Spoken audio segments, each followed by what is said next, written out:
La Guerra Civil Española estalla cuando el ejército de África se subleva contra el gobierno del Frente Popular el 17 de julio de 1936, poniéndose a las órdenes del general Franco.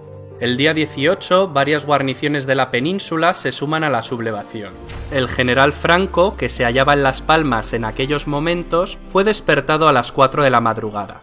Le comunicaron que se habían sublevado con éxito las guarniciones de Ceuta, Melilla y Tetuán.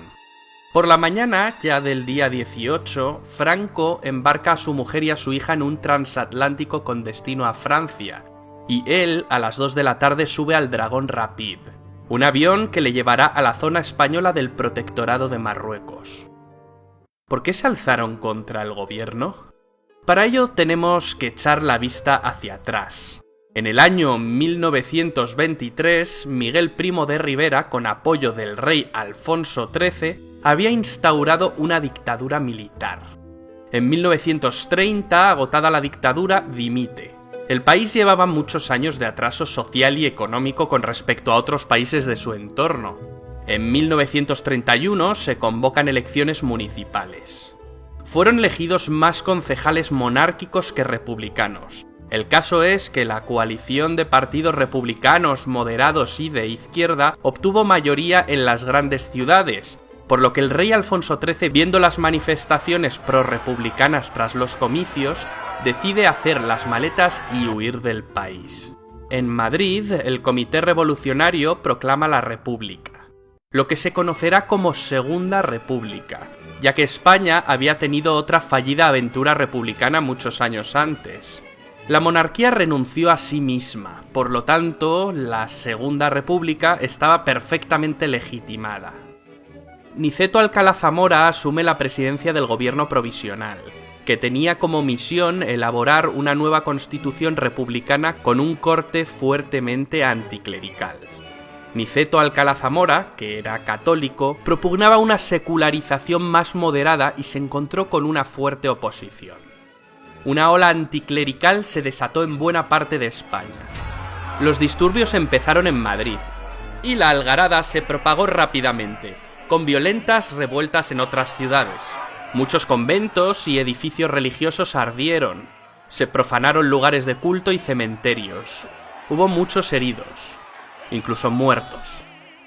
La Constitución se aprobó en diciembre y se iniciaron las primeras reformas. Alcalá Zamora ya había dimitido por no estar de acuerdo en el trato que la Constitución daba a la cuestión religiosa. Comenzaba la etapa de Manuel Azaña, que pretendía acelerar la modernización del país.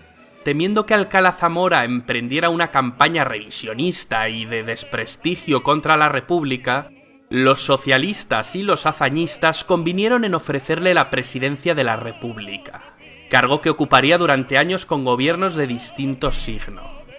A esta etapa hazañista de 2 años, del 31 al 33, se la conoció como el primer bienio o bienio reformista. En el 33 volvió a haber elecciones y esta vez ganó una coalición de derecha que acabó encabezando Alejandro Lerroux. Este segundo bienio es conocido como el bienio conservador.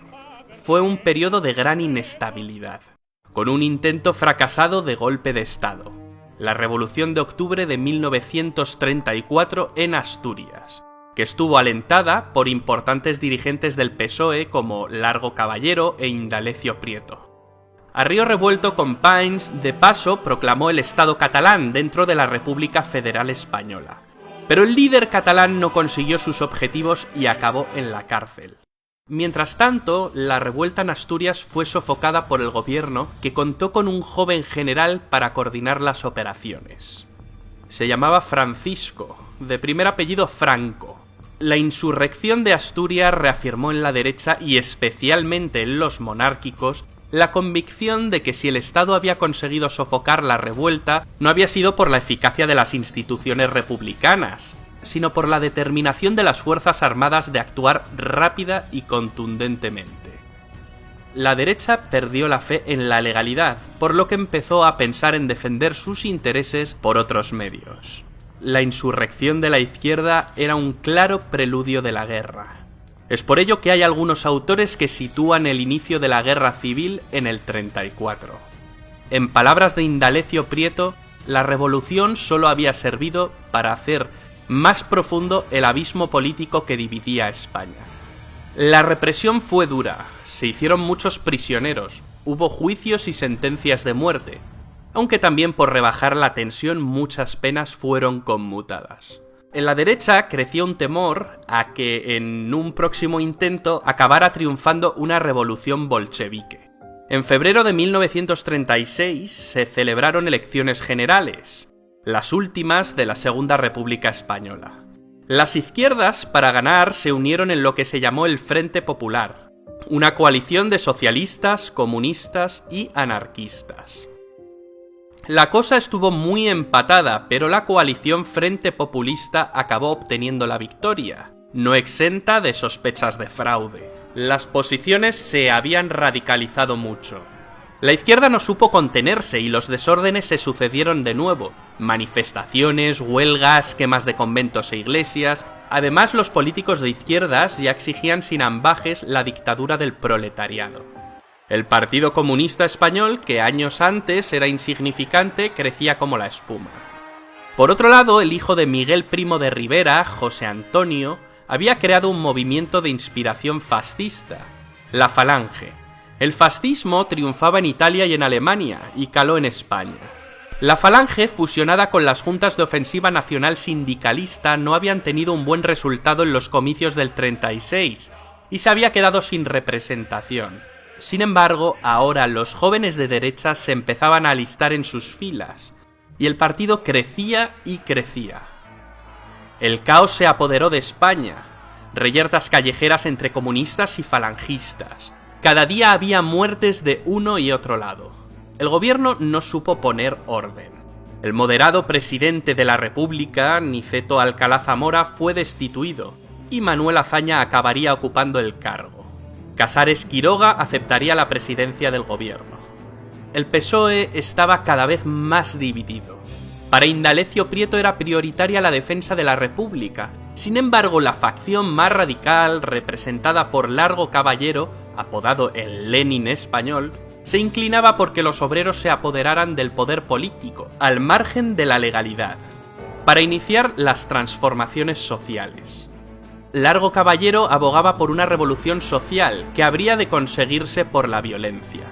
Mientras, un alzamiento militar contra el Frente Popular se estaba gestando en la sombra. 4 años antes ya había fracasado un pronunciamiento militar, la llamada Sanjurjada. Sin embargo, en 1936 la sublevación contaría con el general Mola como director, con Sanjurjo exiliado en Portugal otra vez al frente. Esta vez habrían de coordinarse mejor las cosas. Solo hacía falta un detonante. Y ese detonante llegó. El 12 de julio de 1936, unos falangistas mataron al teniente de la Guardia de Asalto Republicana, José del Castillo, militante socialista. El cuerpo policial buscaba venganza y trató de detener a algún falangista. Como no lo encontraron, fueron a buscar a Gil Robles, pero este se encontraba de veraneo en Biarritz. Fue entonces cuando pasaron por la calle Velázquez y alguien propuso ir a por José Calvo Sotelo, que vivía ahí. Le detuvieron de madrugada y le metieron en una camioneta.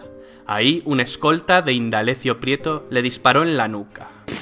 José Calvo Sotelo era una gran figura de la derecha, diputado y destacado líder de la oposición.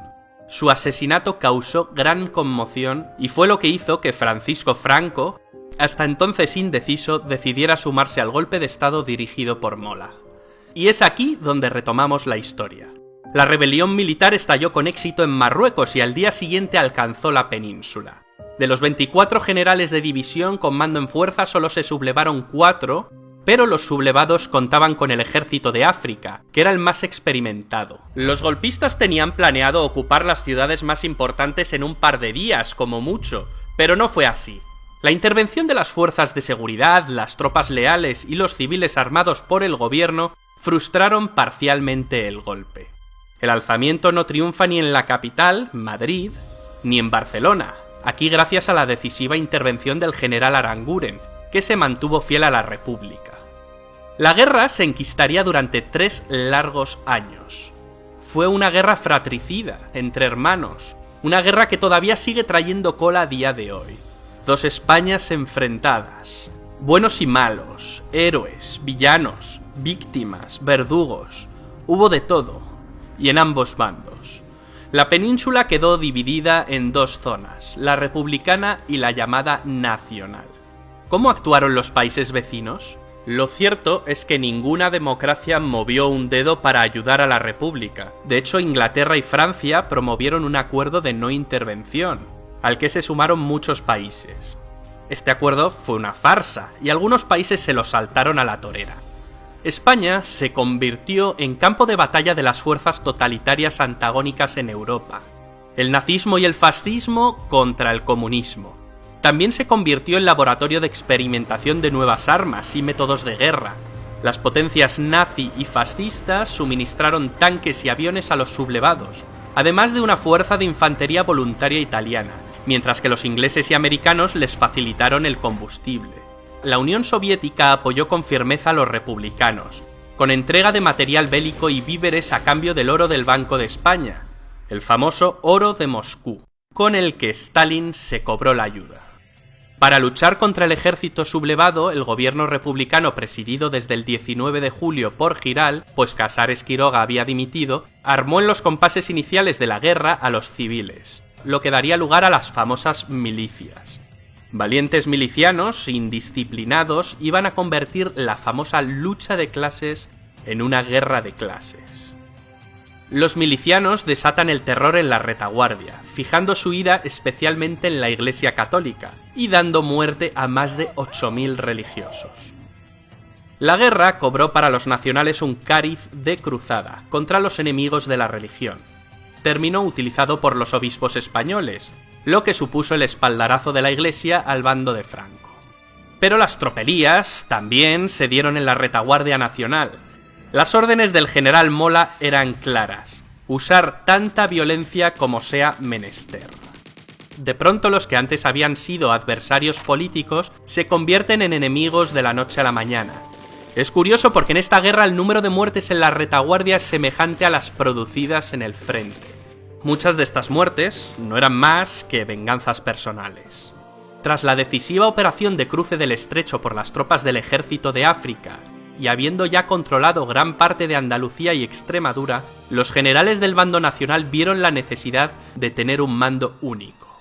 A finales de septiembre del 36, una reunión de altos mandos de la facción sublevada decide nombrar a Franco como generalísimo de todos los ejércitos y jefe del nuevo estado erigido en la zona sublevada. Franco se resistió hasta el último momento a ser el elegido. Mientras, en Madrid, el gobierno de Giral se había derrumbado, y el socialista radical Largo Caballero fue designado presidente del gobierno republicano. La escasa afluencia de voluntarios para empuñar las armas, unos 100.000 en cada zona, obliga a ambos bandos a abrir las cajas de recluta. En agosto los nacionales, y en septiembre los republicanos. A partir de entonces se enfrentarán dos ejércitos engrosados por soldados de quintas, muchos de ellos totalmente ajenos a la lucha ideológica, que se dirime a tiros. Los combatientes luchan en el bando que ha triunfado en su pueblo, ciudad o provincia. La lealtad geográfica será la realmente mayoritaria. El gran objetivo de los sublevados es tomar la capital. La gran ofensiva de Madrid es planificada como un movimiento convergente de las tropas de Mola por el norte y las de Franco por el sur. Si cae Madrid, los nacionales tienen ganada la guerra. Pero los defensores de la República no se lo ponen fácil. Se inicia la batalla de Madrid. Los republicanos, además del material bélico soviético, cuentan con unas unidades militares compuestas por voluntarios extranjeros de más de 50 países, las llamadas Brigadas Internacionales. El gobierno republicano presidido por Largo Caballero tomó la precaución de abandonar Madrid e instalarse en Valencia. La primera fase termina en febrero y marzo de 1937, con las batallas de Jarama y de Guadalajara. En esta última son derrotados humillantemente los voluntarios italianos enviados por Mussolini, en la que es difundida propagandísticamente como la primera derrota del fascismo en el campo de batalla. Los años 37 y 38 constituyen el largo tramo central de la guerra, que partiendo de un equilibrio de fuerzas se va a ir resolviendo en favor de los sublevados. A principios de 1937 los nacionales avanzan y conquistan Málaga. El norte Vizcaya, Santander, Asturias... Era de gran interés estratégico al ser una región industrial. Franco, habiendo renunciado a la toma de Madrid, inicia la ofensiva del norte y acabará ocupando la cornisa cantábrica. Mundialmente conocido será el episodio en el que los bombarderos alemanes de la Alemania nazi, la conocida como la Legión Cóndor, atacaron la ciudad de Guernica. Pablo Picasso dedicó a Guernica un cuadro que se expuso en París, tratando de mostrar los horrores de la guerra e intentar atraer la simpatía del público hacia la causa republicana. En mayo de 1937, después de graves enfrentamientos armados en Barcelona entre anarquistas y comunistas, Largo Caballero dimite como jefe del gobierno. Las diferencias en el bando republicano se dirimen entre quienes quieren anteponer la revolución a la guerra, como son los anarquistas, y quienes buscan el triunfo militar por encima de todo, como los comunistas. El presidente de la República, Manuel Azaña, nombra a Juan Negrín presidente de gobierno. Negrín reforzó sus poderes e impulsó una nueva y gran ofensiva. Para aligerar la presión sobre el norte, en verano de 1937 abre los frentes de Brunete y Belchite. A finales del 37 el gobierno republicano se traslada de Valencia a Barcelona e inician la campaña de Teruel a fin de evitar el ataque definitivo de los franquistas sobre Madrid. Fracasa.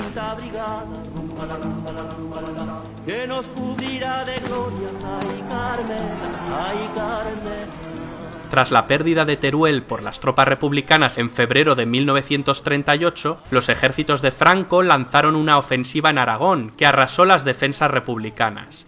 Los nacionales penetran en Cataluña y toman Lérida, donde encuentran una fuerte resistencia republicana. En abril llegaron a las playas de Vinaroz, separando el territorio republicano que quedaba dividido en dos áreas principales, la de Cataluña y la de Madrid. La tercera fase de la guerra culmina con la descomposición política de la República, por sus propias divisiones internas. Los republicanos, tras un gran éxito inicial, son vencidos en la batalla del Ebro, una de las más sangrientas de toda la guerra, una batalla que preparaba el camino para la caída de Cataluña.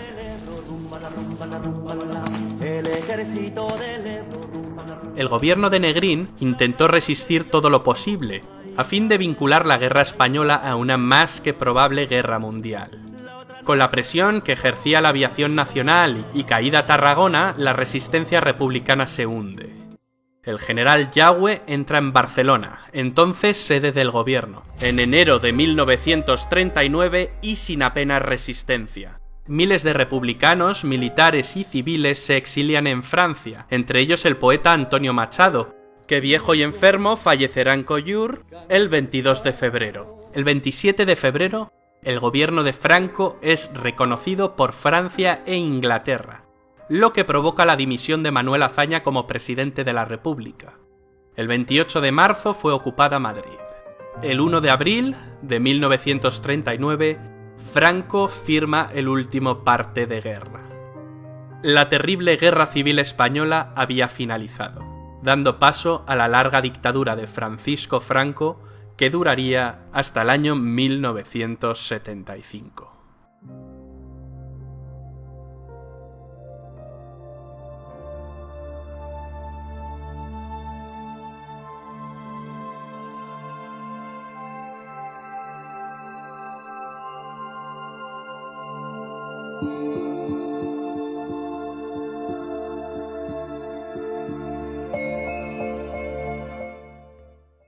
¿Quieres ser miembro del canal?